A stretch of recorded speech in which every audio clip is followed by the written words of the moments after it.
السلام علیکم ورحمۃ اللہ وبرکاتہ۔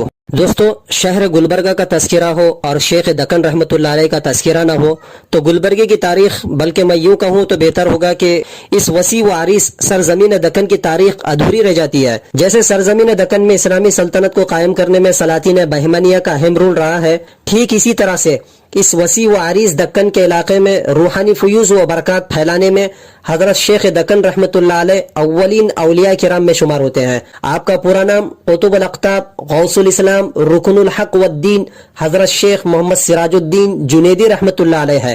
شیخ دکن سے معروف و مشہور ہیں۔ آپ سید الطائفہ حضرت شیخ جنید بغدادی رحمۃ اللہ علیہ کے اولاد سے ہیں۔ آپ کا سلسلہ نسب 12 واسطوں سے حضرت شیخ جنید بغدادی رحمۃ اللہ علیہ سے اور 21 واسطوں سے مسلم بن عبد مناف عقائے نامدار سید الانبیاء حضور اکرم صلی اللہ علیہ وسلم کے پردادا تک پہنچتا ہے۔ اس واسطے سے آپ قریشی ہیں۔ در حقیقت آپ کا اسم گرامی رکن الدین ہے۔ آپ کے والد ماجد کا نام سراج الدین تھا۔ آپ اپنے والد ماجد کے نام سے مشہور ہوئے۔ آپ کی والدہ ماجدہ کا نام بی بی مستورہ بنت سلطان عبداللہ فشوری ہے۔ دراصل آپ کی والدہ ماجدہ سلطان عبداللہ فشور کی بیٹی تھی۔ آپ کے والد ماجد بغداد سے ہجرت فرما کر فشور پہنچے تو عبداللہ فشور بادشاہ کے بیٹے نے اپنی بہن کا نکاح آپ کے والد ماجد سے کیا، جن سے 4 لڑکے تولد ہوئے۔ آپ اپنے 4 بھائیوں میں سب سے چھوٹے تھے۔ شیخ دکن حضرت سراج الدین جنیدی رحمۃ اللہ علیہ کی ولادت 670 ہجری میں ہوئی۔ بچپن ہی میں آپ کے والد ماجد کا انتقال ہو گیا۔ آپ کی تعلیم و تربیت آپ کے ماموں سلطان فشور نے کی۔ آپ کو وہ کبھی اپنے والد کی کمی محسوس نہ ہونے دیتے۔ سلطان فشور کا معمول تھا جب وہ تخت سلطنت پر بیٹھتے تو اپنے 4 بھانجوں کو اپنے برابر اسی تخت پر بٹھا دیتے۔ ایک مرتبہ کا واقعہ ہے کہ ایک درویش آپ کے ماموں سلطان فشور کی خدمت میں حاضر ہوئے۔ جب دربار میں پہنچے تو سپاہیوں سے پوچھا، ان میں بادشاہ کون ہے؟ درباری سپاہیوں نے کہا، جو بیچ میں بیٹھے ہیں وہ بادشاہ سلامت ہے، اور بادشاہ وقت کے ارد گرد بیٹھے ہوئے 4 لڑکے بادشاہ فشور کی بہن کے فرزند ہیں، یعنی کہ بادشاہ کے بھانجے ہیں۔ اس درویش نے یہ سننے کے بعد بادشاہ کے تخت کے قریب آیا اور پہلے بادشاہ کی تعریف کی، پھر حضرت سراج الدین جنیدی رحمۃ اللہ علیہ اور آپ کے بھائیوں کے قریب آیا اور کہا، ہر شخص کو چاہیے کہ وہ اپنے خاندان آبا و اجداد کی راہ پر چلے تاکہ خاندان کی عزت و حرمت باقی رہے۔ حضرت شیخ دکن رحمۃ اللہ علیہ کے دل پر اس درویش کی بات کا بہت اثر ہوا۔ آپ اپنی والدہ ماجدہ کے پاس آئے اور چند دن سفر پر جانے کی اجازت چاہی۔ والدہ ماجدہ نے منع کیا۔ جب آپ کے ماموں سلطان فشور کو اس کی اطلاع ہوئی تو وہ بھی بہت غمزدہ ہوئے۔ بہرحال سفر میں والدہ ماجدہ ساتھ چلنے پر رضامند ہو گئی۔ جب والدہ نے بھی سفر کا ارادہ کر لیا تو آپ کے ماموں بادشاہ سلطان فشور نے سامان سفر، ماہ گھوڑے اور سپاہیوں کے آپ کو اپنی والدہ اور 3 بھائیوں کے ساتھ رخصت کیا۔ جب آپ اپنے ماموں سے الوداع کہتے ہوئے رخت سفر ہوئے، وہ سن 707 ہجری تھا۔ اسی سفر میں ایک عجیب و غریب واقعہ پیش آیا۔ دوران سفر آپ کا ایک ایسے مقام سے گزر ہوا، حالانکہ آپ صبح سے دوپہر تک چلے مگر کہیں آبادی کا نام و نشان نہ تھا۔ بہت سے گاؤں ملے جو بالکل ویران تھے، ان میں کوئی انسان نہ تھا۔ حضرت شیخ دکن رحمۃ اللہ علیہ بہت حیران ہوئے اور عصر کے وقت ایک دریا کے کنارے پہنچے۔ وہاں چند ملاح ملے۔ آپ نے ان سے دریافت کیا کہ گاؤں کی ویرانی کی وجہ آپ نے ان ملاحوں سے دریافت کی۔ ان کشتی با ملاحوں نے کہا کہ یہاں سے قریب جنگل میں خونخوار قوی ہیکل بیل رہتا ہے جس نے کئی آدمیوں کو ہلاک کیا ہے، جس کی دہشت سے لوگ اپنے گھر چھوڑ کر بھاگ گئے ہیں اور تمام بستیاں ویران ہو گئی ہیں۔ آپ رحمت اللہ علیہ کشتی بان ملاحوں سے یہ بات سن کر وہاں بستی میں گئے۔ کیا دیکھتے ہیں کہ ایک بڑھیا ہے۔ اس بڑھیا سے دریافت کیا کہ وہ خونخوار بیل کہاں رہتا ہے جس نے یہاں کے رہنے والے لوگوں کا جینا دوبھر کر دیا ہے۔ بڑھیا نے کہا کہ وہ جگہ یہاں سے قریب ہے، وہ دریا کے کنارے رہتا ہے۔ حضرت شیخ دکن رحمت اللہ علیہ نے دریا کی راہ لی۔ ساتھ آپ کے اپنے بڑے بھائی حضرت سالار عثمان رحمت اللہ علیہ تھے۔ دریا پر پہنچنے کے بعد حضرت کے بڑے بھائی سالار عثمان رحمت اللہ علیہ نہانے کی غرض سے دریا میں اترے۔ اتنے میں وہ خونخوار بیل ان پر حملہ آور ہوا۔ حضرت شیخ دکن رحمت اللہ علیہ بڑی پھرتی اور مستعدی سے آگے بڑھے اور بیل کے دونوں سنگ پکڑ کر زمین پر دے مارا۔ اس صدمے سے بیل کافی زخمی ہو گیا اور کچھ دیر میں بیل کا کام تمام ہو گیا۔ جب اس کی اطلاع گاؤں والوں کو ہوئی تو وہ بہت خوش ہوئے۔ آپ شیخ دکن رحمت اللہ علیہ وہاں پر کچھ توقف کے بعد اس گاؤں سے روانہ ہوئے۔ وہاں سے آپ سفر کرتے ہوئے دہلی تشریف لائے۔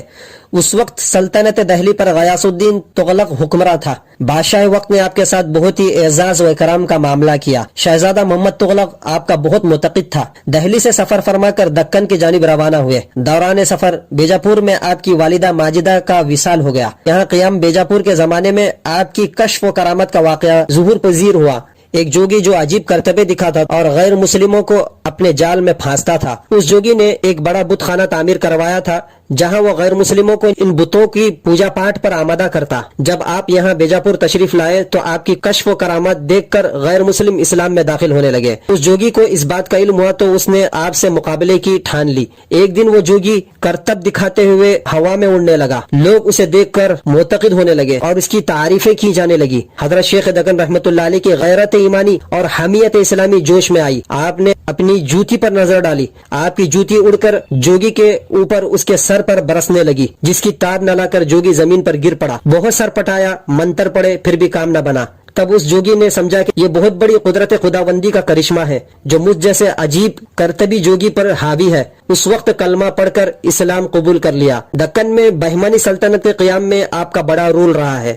سلطنت بہمانیہ کے بانی علاؤ الدین حسن گنگو بہمانی آپ کا بہت متقد تھا۔ دکن میں بہمانی سلطنت کا قیام حضرت سلطان المشائخ محبوب الہی حضرت نظام الدین اولیاء رحمت اللہ علیہ کی بشارت اور حضرت شیخ دکن رحمت اللہ علیہ کی دعاؤں کا ثمرہ تھا۔ جب آپ کا قیام کوٹچی میں تھا تب علاؤ الدین حسن گنگو بہمانی آپ کی خدمت میں بلا ناغہ حاضر ہو کر قدم بوسی کرتا اور آپ کے ارشادات پند و نصاحی سے فیضیاب ہوتا۔ علاؤ الدین حسن گنگو بہمانی کے بعد اس کا بیٹا سلطان محمد شاہ بہمانی اول بھی اپنے والد کے نقش قدم پر چلتے ہوئے آپ کی خدمت میں بلا ناغہ حاضر ہوتا اور آپ سے امور سلطنت اور دینی امور میں صلاح و مشورہ لیتا۔ ایک مرتبہ علاؤ الدین حسن گنگو بہمانی نے آپ سے درخواست کی کہ آپ شہر گلبرگہ کو اپنی سکونت سے شرف بخشیں۔ آپ شیخ دکن رحمت اللہ علیہ بادشاہ کے بے حد اصرار پر موزہ کوٹچی سے سفر فرما کر گلبرگہ تشریف لائے۔ اس مقام پر جہاں آپ کا روضہ مبارک ہے پہنچے تو فرمایا یہاں ہمیں شہر بغداد شریف کی بو آ رہی ہے۔ اس مقام پر جہاں آپ کا روضہ مبارک ہے بے حد ببول کے جنگل تھے۔ سلطان حسن گنگو بہمانی نے اسے کٹوا کر آپ کی قیامگاہ کے لیے ایک چھوٹا سا مکان بنوایا جہاں آپ صبح و شام ذکر اذکار مراقبہ اور یاد الہی میں مصروف رہتے۔ اس کے آثار اب تک یہاں موجود ہیں۔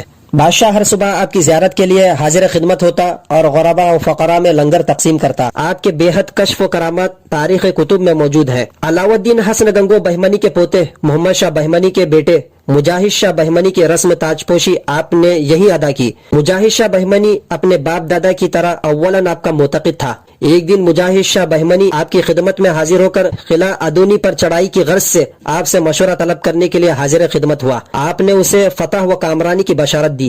یہاں سے مجاہد شاہ بہمانی حضرت شیخ زین الدین برہان الدین رحمت اللہ علیہ کی خدمت میں دولت آباد حاضر ہوا۔ ان سے بھی قلعہ ادونی کی فتح یابی کی دعا کی التجا کی، پھر آ کر جنگ کی تیاریوں میں مصروف ہوا۔ مجاہد شاہ بہمانی کے ملازموں میں سے کسی نے حضرت شیخ دکن رحمت اللہ علیہ کی خدمت میں حاضر ہو کر عرض کیا کہ حضرت قلعہ ادونی کی فتح آپ کی دعاؤں سے حاصل ہوگی یا حضرت زین الدین رحمت اللہ علیہ کے باعث ہوگی، کیونکہ سلطان مجاہد شاہ بہمانی حضرت زین الدین رحمت اللہ علیہ کی خدمت میں بھی حاضر ہو کر فتح و کامرانی کی غرض سے دعا کا خاصگار ہوا ہے۔ حضرت شیخ دکن رحمت اللہ علیہ نے فرمایا ایک روخہ پیپر لاؤ۔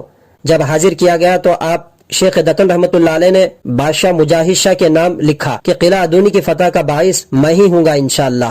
اگر تو میری اجازت سے قلعہ لینا چاہتا ہے تو فتح و کامرانی قدم چومے گی، اور اگر تو کسی اور کی مدد کا خاصگار ہے تو میں اس کی ہرگز اجازت نہیں دوں گا۔ جب حضرت شیخ دکن رحمت اللہ علیہ کا یہ لکھا ہوا روقہ مضمون مجاہد شاہ کو پہنچا تو بے حد غصے میں غضبناک ہو گیا۔ کہنے لگا کہ حضرت شیخ اس طرح فرماتے ہیں تو میں پہلے ہی لشکر روانہ کر چکا ہوں، اب میں جا رہا ہوں، فتح و کامرانی کے بعد ہی واپس آؤں گا۔ بے حد طیش میں گھوڑے پر سوار روانہ ہو گیا۔ قلعہ ادونی کے محاصرے کے دوران مجاہد شاہ کی فوج کو بے حد پریشانی لاحق ہوئی۔ اس نے قلعے کا محاصرہ سخت کر دیا تاکہ قلعے کے اندر کوئی اناج، غذا، پانی میسر نہ ہو، دشمن قلعے سے باہر آ جائیں اور لڑائی کے لیے مجبور ہو جائیں۔ کئی مہینے محاصرہ رہا، قریب تھا کہ دشمن قلعہ چھوڑ دے کیونکہ قلعے میں پانی کے ذخائر ختم ہو گئے تھے۔ ایک دن زوردار بارش ہوئی جس سے قلعے کے اندر آبی ذخائر بھر گئے، جس سے دشمن قلعے میں موجود سب تازہ دم ہو گئے اور بڑی گھمسان کی لڑائی ہوئی جس میں مجاہد شاہ کو شکست کا منہ دیکھنا پڑا۔ اسی غم میں نڈال ہو کر مجاہد شاہ ادونی کے قلعے سے شکست کھا کر شہر گلبرگہ آ رہا تھا کہ کسی حبشی غلام نے اس کے سر پر تلوار کا گہرا وار کیا اور مجاہد شاہ کو موت کے گھاٹ اتار دیا۔ زخم کی تاب نہ لا کر مجاہد شاہ 779 ہجری میں فوت ہو گیا۔ اس طرح مجاہد شاہ کا کام تمام ہو گیا۔ آپ کے کرامت کا یہ واقعہ بھی بیان کیا جاتا ہے۔ حضرت شیخ دکن رحمت اللہ علیہ کے روضے کے پاس کہا جاتا ہے کہ ایک چبوترا تھا جس پر بیٹھ کر آپ وضو فرماتے۔ ایک دن آپ ظہر کی نماز کے لیے وضو فرما رہے تھے، مسواک سے دانت صاف کرنے کے بعد مسواک کو بازو رکھ کر وضو فرمانے لگے۔ مسواک دوران وضو حضرت شیخ دکن رحمۃ اللہ علیہ کے کپڑوں سے ٹکرا کر پانی میں گر پڑی. آپ نے مسواک کو دیکھ کر فرمایا سوکھی لکڑی پھر سے ہری بھری ہونا چاہتی ہے. خادم کو بلا کر خدمت گزار سے عرض کیا اس کو زمین میں لگا دے. اس نے اسی جگہ جہاں آپ کے وضو کا پانی بہتا تھا مسواک کو زمین میں لگا دیا. نماز عصر تک مسواک درخت بن کر ہری بھری ہو گئی. کہتے ہیں کہ مسواک کا یہ درخت کچھ عرصے پہلے تک یہاں موجود تھا، پھر زمانے کے تغیرات نے اسے یہاں ختم کر دیا.